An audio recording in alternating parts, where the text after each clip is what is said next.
Yahoo! Hello, hello, hello mga masters and mga ka-G! Good morning, good morning, good morning, good morning po sa inyong lahat dyan sa Pilipinas at sa buong Asian countries. At kung sama kayong lupalop ng ating daigdig, ay hayaan niyo muna kami ni G, the green girly cutie patuti iguana, na batiin po kayo ng good morning, good noon, good afternoon, good evening, at syempre, good night na po sa mga ready ng matulog. At welcome po sa ating another continuation naman po ito ng ating G and Daddy Health and Lifestyle Tips. Ang ating topic ay tungkol sa sciatica. Syempre, ngayon po ay i-continue po natin yan, pero magbibigay tayo ng konting twist kasi hindi lang po yung sciatica yung ating i-discuss dito, kundi yung iba't ibang mga klaseng pain na involved.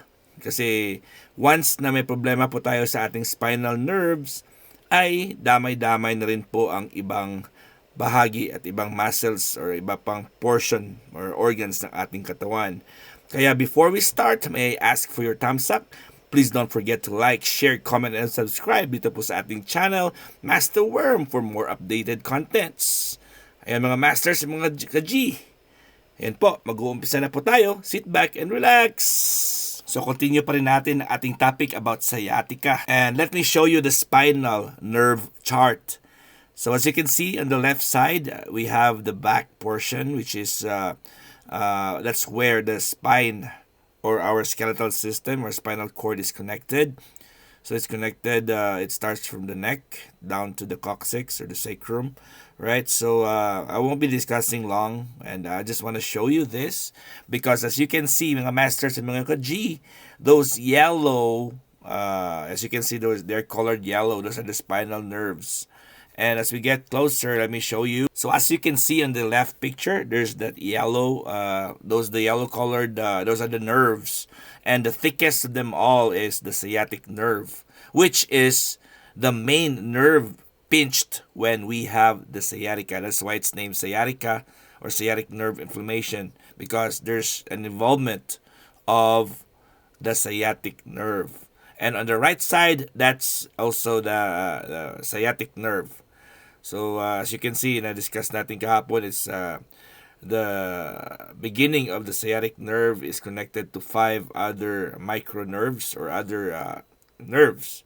So it means that it's not just the sciatic nerve that will be affected if there's a problem, because it will also involve other problems because it's connected to 5 other micronerves or random nerves. So the sciatic nerve is the longest and the thickest nerve of our body. Kasi po, tingnan niyo naman po ang kanya extent. Di ba? Ang haba. So let's proceed po dito ulit sa ating spinal nerve chart.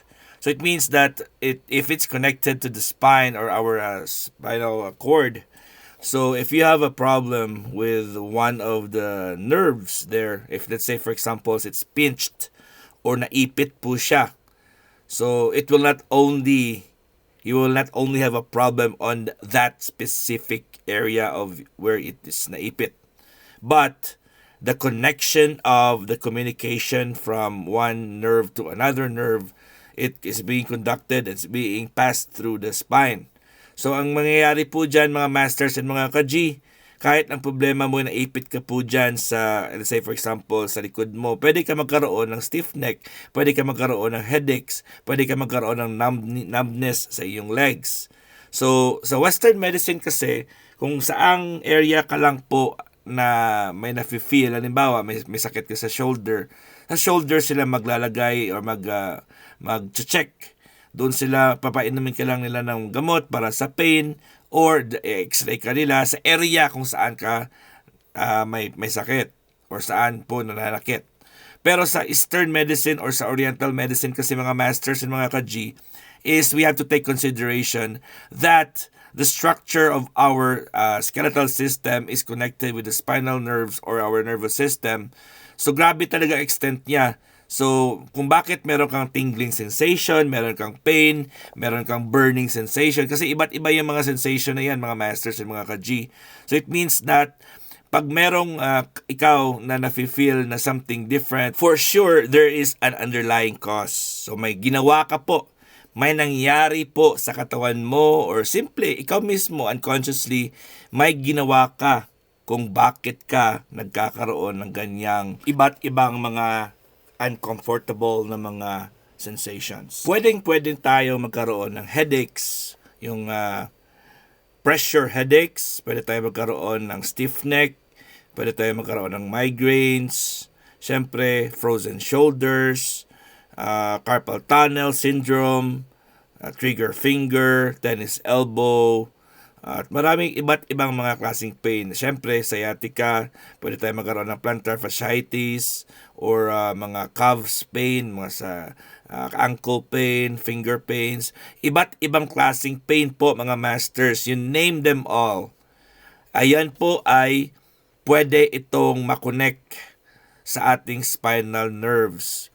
Kaya po kahit ano man dyan ang iyong iniindang, ano man dyan yung mga pain na meron kayo dyan ngayon, please listen to this. Kasi in general po, pare-pareho ang main cause ng ating pain. Unless kung meron ka talagang accident na nangyari sa'yo, na kung saan yung specific part na kung saan ka nasasakitan ngayon or meron kang uncomfortable na sensation, ayon po ang may specific area lang na masakit. Pero pag in due time po ay nag-develop ka ng pain, pag pumunta ka pa sa doktor, ay syempre i-interpret po nila yan as arthritis at sa every specific area ng iyong body ay mga specific terms silang gagamitin dyan. Pero ang question po dyan is, paano po natin makorect ang problem? Sure na magbibigay lang po yan sila ng pain medications or worst comes to worst po ay you will undergo an operation or surgery or shots like steroids at kung ano-ano pa diyang mga therapy ang ibibigay sa inyo. And it will take time, and of course kung minsan po ay it can even cause more damage kasi pag yan ang area na yan ay may problema na at paulit-ulitin mong gamitin yan kasi may mga exercises, therapies silang papagawin sa'yo. Sa aming clinic kasi mga masters at mga ka-G ay meron kaming tinuturo kung paano mo talaga i-correct or wastuhin po at wag nang pabalikin yung problema. Yun ang ating goal dyan. Paano po natin i-treat or i-cure ang problem kung saan po ay hindi tayo pabalik-balik na magpapagamot or hanap tayo ng mga bagong mode of treatments na naman. Ang iba dyan is na-try na po nilang iba't ibang mga mode of treatments. Pero ito pala yung sikreto mga masters. We still go back 10, 20, 30, 40 years ago kung ano yung mga mali na nagawa natin. So it's still lifestyle. Lifestyle, posture, nutrition, yun pa rin po, included pa rin po at yan pa rin po yung basic na mga reasons kung bakit po tayo ay nagkakaroon ng mga sakit at nagkaroon tayo ng mga different kinds of health concerns. So let's say for example, meron ka pong headaches or meron ka pong stiff neck, meron ka pong carpal tunnel, meron ka pong trigger finger, meron ka sciatica, meron kang plantar fasciitis, ano man dyan. So ito po, sit back and relax ulit. Hingin ko muna ang inyong tamsak sa mga hindi pa nakatamsak dyan. Please don't forget, tamsakan nyo muna ako kasi syempre nag-e-effort naman si Master Worm para explain. Na-late po tayo ngayon kasi inulit ko po yung aking lecture kasi gusto ko sanang iba yung lecture pero ito po yung aking napagpasyahang i-lecture sa inyo. So let's discuss about different standing postures. Postures tayo mga masters kayo na. Ayun po, nakikita niyo po yung first dyan. Ang tinatawag niyan ay sway back. Nakikita niyo po ay nagli-lean back na po siya at yung kanyang ulo po ay medyo nakatilted backwards at yung kanyang pelvic, kanyang legs po ay nakaslant forward. So sino ba sa inyo ang may ganitong posture? Ang tanong ko po dito, pag ganito yung posture mo, ang question is, saan po, where does your weight stop? Ang sagot po dito mga masters ay nasa likod natin, sa lower back natin, yung sa taas-taas lang ng ating pelvic bone. Okay? So doon po ang weight natin nagsa-stop. So it means that the whole day, kung ganyan po yung iyong posture, ganyan po yung postura mo, ang iyong lower back po ay sasakit. Sasakit talaga. Tingnan mo yung inyong ulo sa pag ganyan na posture mo. ay yung inyong neck po ay super stress din po yan. Ang next po is lumbar lordosis. Ayun, lordosis naman po siya. So tingnan mo po yung iyong puwet ay nakalabas para palikod. At saka yung iyong buong katawan, upper torso mo po ay naka-bend forward.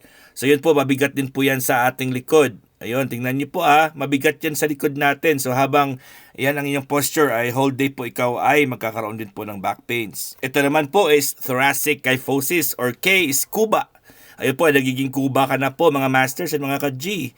So ayun po, ang buong upper back mo na lower back at saka yung neck mo naman po ang magsasuffer dito. At habang po kayo ay nasa bad posture ay yung inyong legs po ay palagi namang pagod yan kasi hindi po siya balanced. At pwede kang magkaroon ng migraines, headaches pag yung iyong neck po ay very tight. Yung muscles mo sa shoulder at neck mo ay tight at ang spine mo ay very crooked ay pwede kang magkaroon po ng iba't ibang mga numbness and mga pain sa buong katawan natin.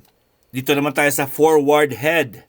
Ayun, makikita niyo po siya slight na yung ang kanyang ulo po ay naka-forward na talaga. So yung magka-form siya ng hutch or hump sa iyong neck. Makikita niyo po, meron ba yung kilala dyan na medyo mataba yung kanyang, parang may bukol sa kanyang neck, sa likod, sa neck, nape pala, yung sa likod ng inyong, leeg. Yun po, siya ay super tight at parang may bukol na dyan. Yun ang tinatawag na camel hump. At yan po ay masakit. At pwede ka magkaroon ng stiff neck, pwede ka magkaroon ng headaches, migraines, sinus congestion, eye problems. Kasi lahat ng circulation papunta sa ulo, sa brain, sa ating mata at saka sa ilong natin, sa tenga ay nabablock po siya dahil tight ang muscles sa ating neck. At syempre yung iyong likod, upper back and lower back ay sasakit din po yan at ang iyong mga paa. So special muna yung ating yung ating premiere na ito kasi lalampas tayo ng 12 minutes. So ito po yung ating good posture. Makikita niyo naman ang good posture na yan Ayun, sa pinaka right side. So ano po yung criteria ng ating good posture? Ayun, makikita niyo po yung linya sa gitna, yung parang hindi siya straight pero nakaslant siya forward. A little bit slanted forward. So ang pinaka first criteria natin is chin up. Dapat naka-chin up ka. Relax your shoulder. So i-relax yung shoulder niyo, wag niyo pong wag stiff ang shoulder. Thumb on the side. So yung inyong hinlalaki po ng inyong kamay, ang inyong daliri ay dapat nakikita niyo pa yung linya ng pantalon niyo, yung shorts, yung saan po may tahi. Dapat dyan po yung ating thumb. Hindi po siya lalampas forward. Pwede siyang lumampas backward, which means pwede mong ilagay yung kamay mo sa likod mo, parang naka-parade rest. Pero iwasan pong ilagay ang kamay sa harapan. Yan ang pinakatandaan natin. So the thumb should always be aligned on the seam line of your pants. Alright, avoid locking your knees. Try nyo pong wag ilock or hyperextend po yung inyong knees. So remind yourself kung pwede nyong wiggle yung knees nyo alternately. So alam nyo bang wiggle, di ba? Parang alternately nyo po igalaw-galaw yung inyong knees. Dapat ang knees nyo pong yung tuhod ay hindi nakalock. So left, right. Parang parang kinikis-kis mo ng konti. Parang wiggle. Hindi po siya, walang friction pero movement is up, forward, back yung inyong knees. So pwede nyo siyang, kung hindi nyo kaya na i-wiggle ang knees nyo, it means na tight po ang inyong knees, nakalock po ang knees nyo. Next is avoid standing on one foot. Sino ba sa inyo dito yung mahilig tumayo using just one leg? Or one foot or putting your weight on just one side? Ayan po mga masters and mga G, yun ang pinaka cause usually ng problem sa ating mga kasukasuan, sa ating mga muscles. Kasi if you put one weight on one side, ang mangyayari po dyan, yung side po kung saan po yung ikaw tumatayo ay lahat po ng muscles dyan ay titigas. So it will pull your spine out of alignment. So mangyayari is pag na-pinch ang mga nerves, sasakit po ang iba't ibang part ng katawan mo. Pwede magkaroon ng headaches, pwede ka magkaroon ng migraines, stiff neck, sciatica, carpal tunnel. Ayan po, dapat i-distribute po ang ating weight. So how can you distribute your weight? Ayan po, wiggle your knees alternately and raise your heels from time to time. Alternately din po, yung iyong heel. Yung heel natin, hindi po siya dapat sa sahig. as much as possible. Kasi most of us, pag nakatayo tayo na backward, parang nakasandal tayo sa likod. So yun po yung pinaka-avoid natin. Dapat po ay nakaslant tayo forward at hindi tayo nakaslant backward. So when looking down, you can also see your toes. Tingnan niyo po, pag kayo po ay yumuko, dapat makikita niyo ang inyong mga toes, ang paa nyo, mga fingers nyo sa paa nyo. Pag hindi nyo ba nakikita yan, it means kayo ay naka-lean backward. Naka-lean backward po kayo. So kumbaga, yung position nyo po ay nakaganito. So yun po hindi nyo talaga makikita yung inyong mga toes, ang inyong mga paa. Kasi po ay nakaganyan po kayo. Sabi ko na nga ba, na tayo lalampas ng 15 minutes. Kaya mga masters at mga ka-G, hanggang dito na po talaga tayo. Hindi na po ako lalampas talaga ng 16 minutes. Maraming salamat po sa inyong lahat. At I hope ay may natutunan po kayo. At i-apply nyo rin po yung aking lecture para maiwasan natin yung pagbalik ng mga sakit sa ating katawan. Bukas po ay tuturo natin yung proper sleeping position naman po. Maraming salamat and God is great. Yahoo!